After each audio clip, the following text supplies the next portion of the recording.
This is the Pavilion. It's located in Nosenzo Pond Park, West Milford, New Jersey. Although it looks neglected, you'd be surprised.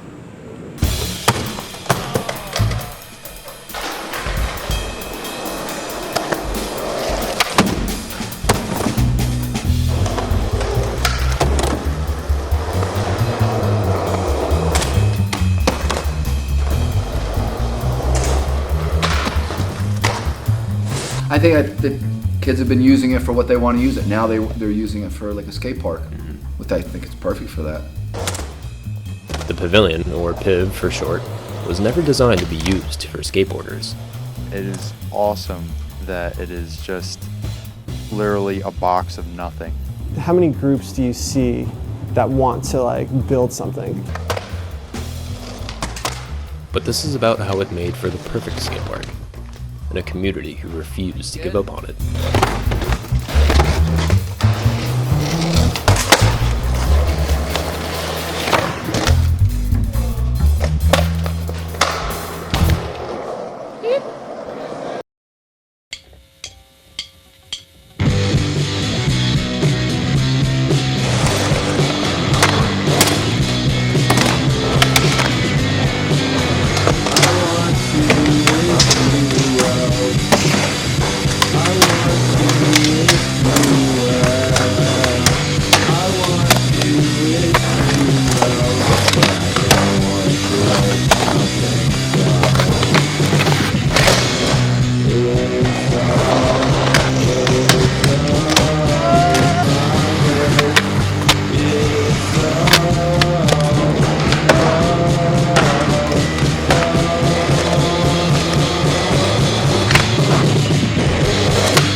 I'm Paul Gorski, principal of West Milford High School.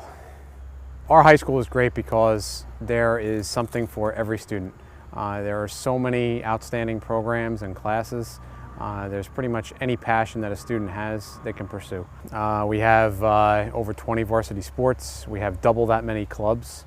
And there are everything from the fine and performing arts to industrial arts and literary clubs. There's just so much to offer, and in terms of sports, a tremendous variety that certainly I had probably about half the sports growing up in my high school. If I'm for pretty much any activity that people can be passionate about. I have a couple of my friends skateboarded a lot growing up. They went all over town, and they kind of makeshifted a lot of the stuff that they did, and they were really into it. And that was something that they really enjoyed. They spent a lot of time with. So I think it's a great activity. I think it's something that a group can come together for and create a culture around and be really proud of.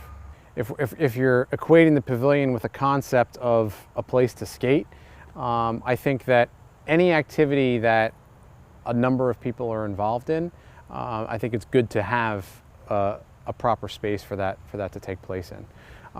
The state of the building currently, it would need some pretty significant revision.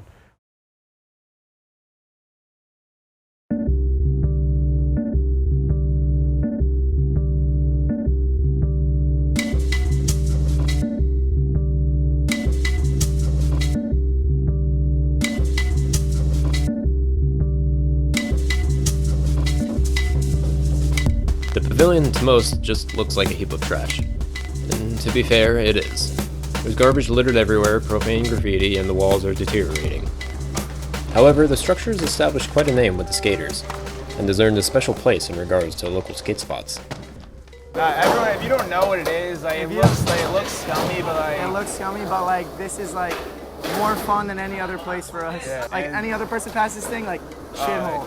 yeah, Like we look at it, we're like, yo, like this is like no one else has this place. I don't know. I think it's just the appeal of the spot. It's an isolated, nice, I don't know, covered area. Come here in the rain, come here whenever, and it's always going to be empty unless it's with other people skating. We spent hours here. Me and Cole brought concrete. We started building things out of concrete here. Ultimately got destroyed. But still trying to make this place something that it wasn't. So. To many, the pavilion is home, even if it's easy to judge from an outside view. To be fair though, the pavilion has been abandoned for decades now. One West Milford High School teacher recalls when he was a kid, and he and his friends used the pavilion for their own hobbies. There was nowhere to play hockey in town, so that pavilion was the only place that resembled a hockey rink. Even back in the 90s, it still wasn't in great shape. But that area where the metal door was, that was you couldn't get in there. Now you can get in there, like the wall is deteriorating a little bit. I don't know if I noticed a specific point in time when things started going downhill. I think the kids have been using it for what they want to use it. Now they're using it for like a skate park, which I think it's perfect for that.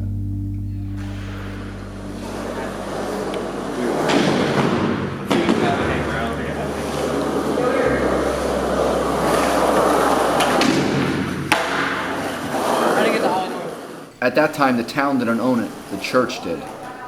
The Archdiocese of Patterson or something like that. I would imagine that the church would use it for like picnics and outings and have that. But yeah, once they stopped using it, then we just kind of took it over and just set up a hockey rink.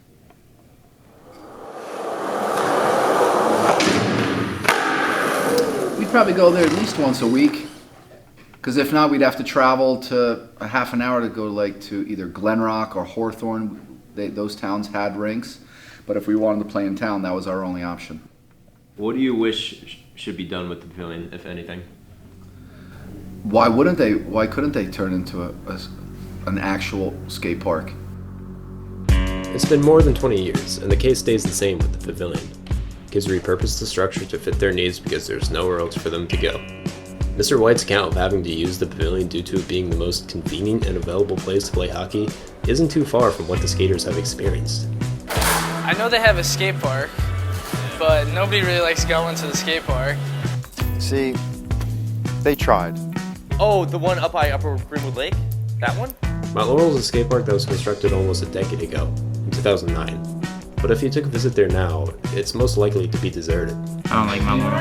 Mount Laurel's trash.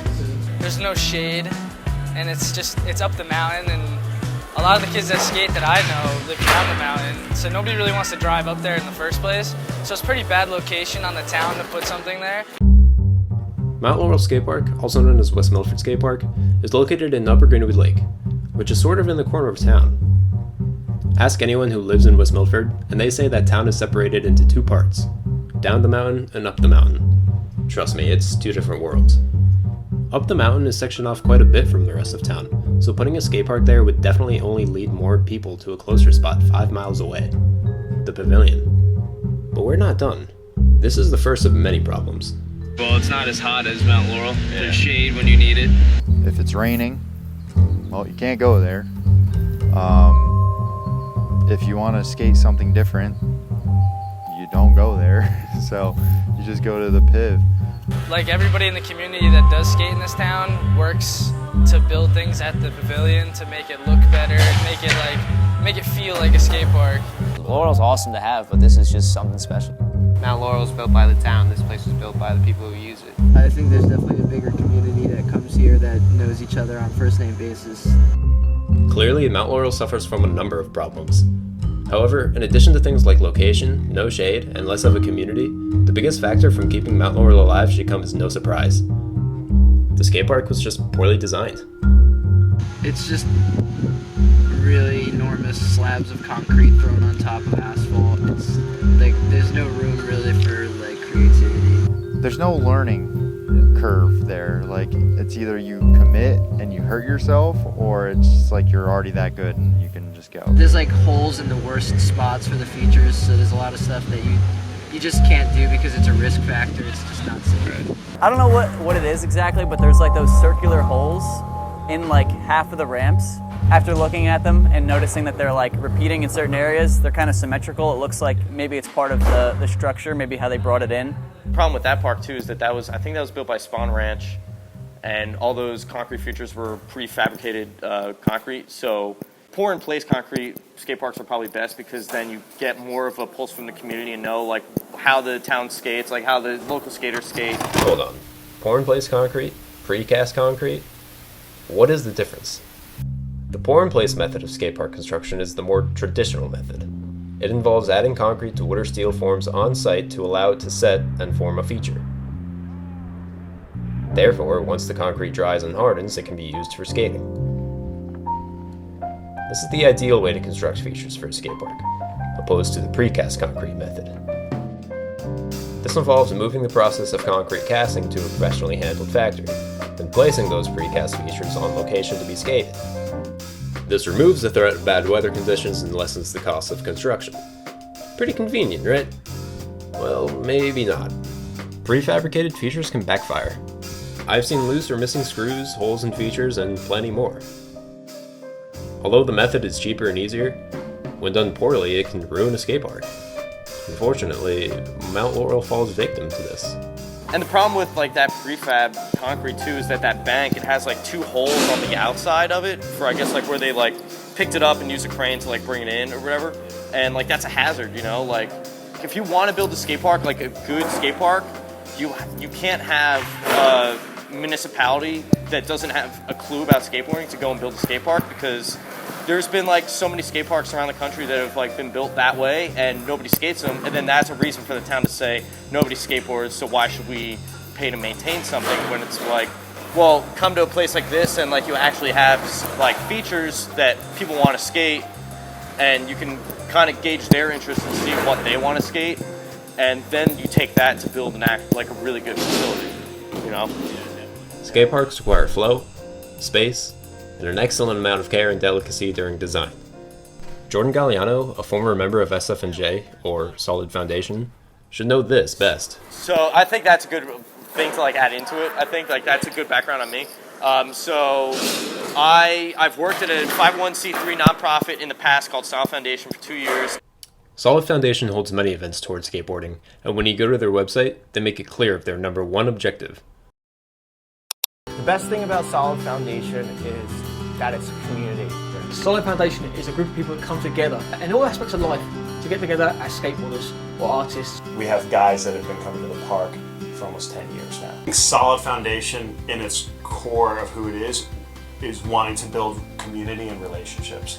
You know, we're just doing life together, and I hope that guys feel like they can open up and talk about struggles that they have or just whatever's going on in life. Feel like they can just be more real at Solid Foundation. Solid Foundation is an organization, a nonprofit organization, serving skateboarders. And the 3 things that describe us is skate, create, connect. So we started Solid Foundation in 1999, and then officially incorporated as a nonprofit organization in 2002. So we're celebrating 15 years. You know, the whole thing was just like give skateboarders a place to go. Right. Myself and all the guys that I skated with, we would drive like an hour to go to Hackettstown, New Jersey, and skate this indoor park. So we thought there's got to be something closer. Myself and a bunch of friends did a bunch of some really low-key kind of events at a church parking lot. And after 3 years, they asked us to find a new place, and so we did, and that place was awesome. It was in Midland Park, and we were there for 12 years. Wow. In 2015, we started traveling around, and so now we have a location here in Franklin Lakes that is kind of our hub.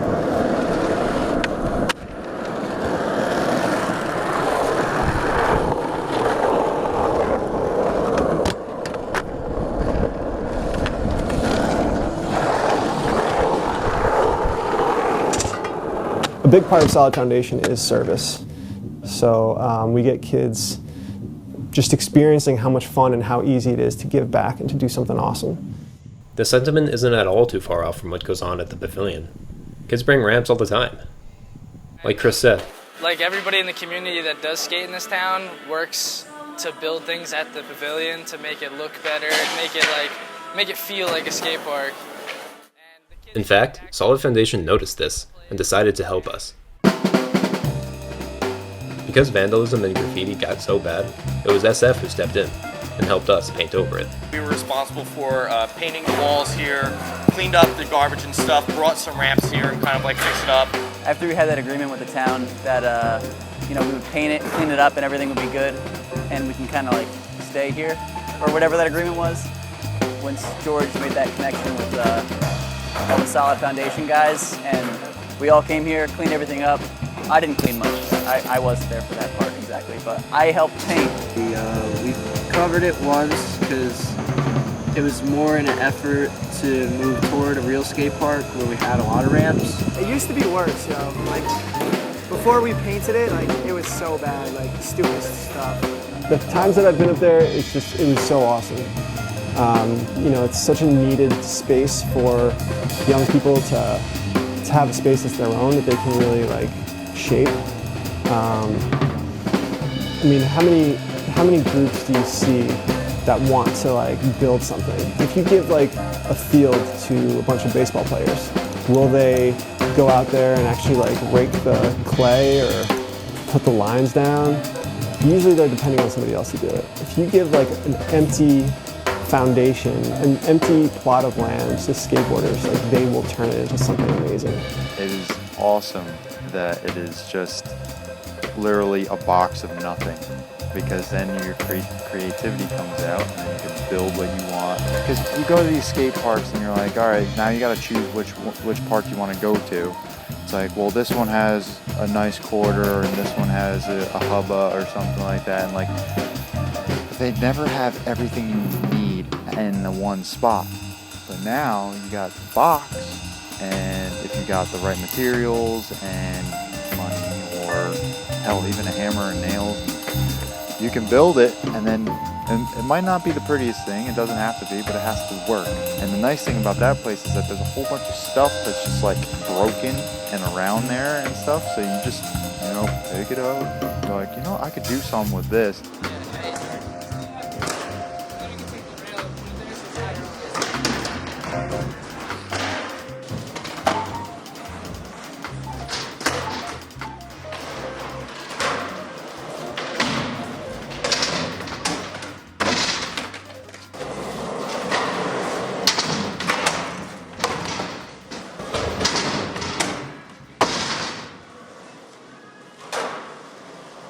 You get to see other people's work and you admire it because you can skate it, and you're like, yo, dude, like he just built this and we got to go there and build it, and then it inspires another person to get more creative and then do that, and then it keeps on going and going, and then all of a sudden you got a piv.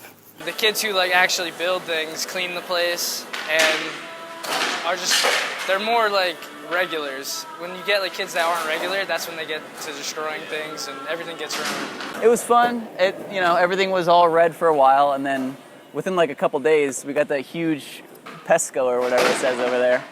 And I think out of all these things, I don't know anybody who did any of them. I feel like people think it's us, like the skaters, but like, not one of us has ever brought spray paint or any of that shit here. Most people probably think that skaters are like some bummy, trashy kids who don't like care about anything, rebellious kids who skate or something, listen to some trash music, but it's nothing like that at all. I really like how the community is, because when you skate and you see another skateboarder, there's just a mutual respect, like it's sick.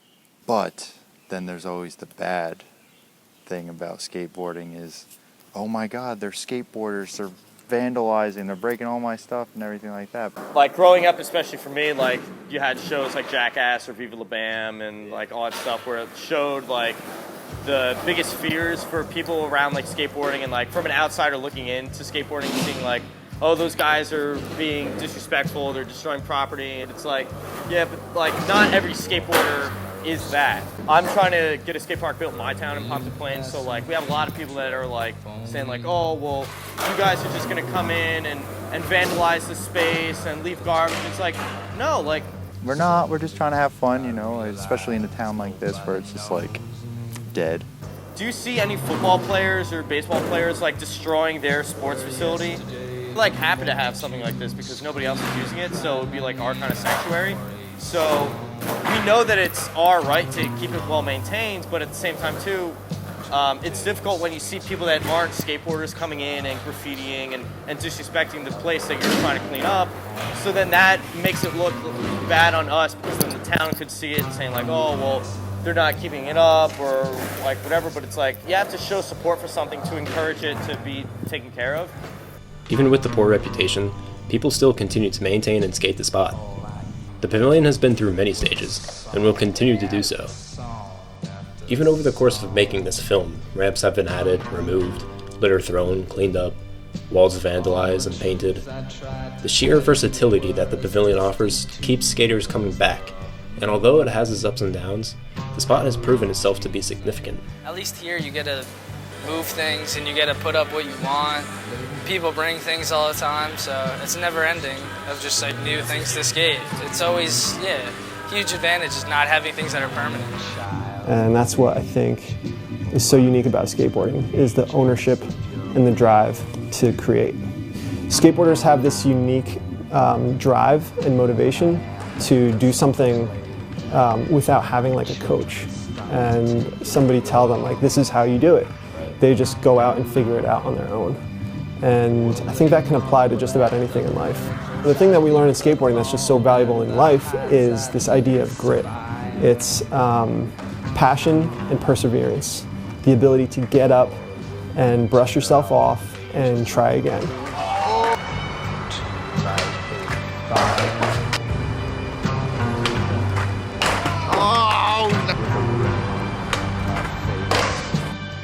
There is no place where I belong.